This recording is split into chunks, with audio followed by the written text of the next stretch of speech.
Good evening.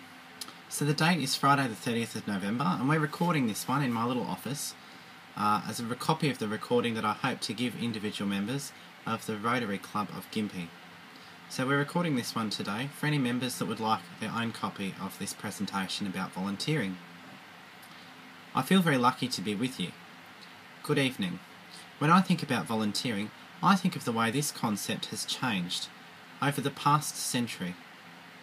For 100 years, the concept of volunteering, a sector that has made up over $43 billion to our gross national economy, and a necessary component of our participatory democracy, has been changing so much to meet the needs of its clients in society. At present, I have some very reflective points, key points about current changes that I would like all volunteer groups to consider for the future. So, exactly what is volunteering? A concept that many have been struggling with over the past 10 years to redefine what volunteering is. Strangely, some might not agree, but a close comparison could be made between volunteering and communism.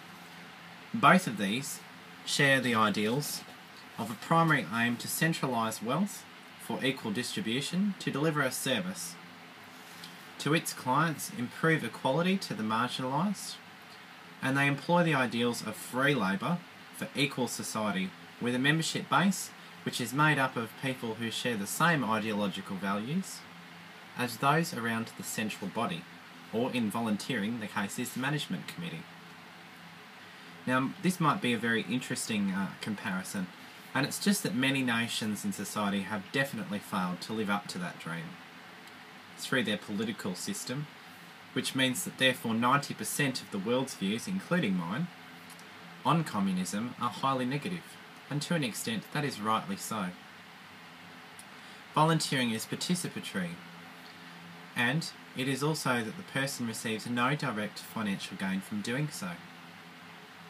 This is one of the most important principles of our incorporation legislation in Australia, and it is interesting to compare and read this law across many international countries around the world, because it's actually one of the few laws that tells you exactly how a country or society values its people.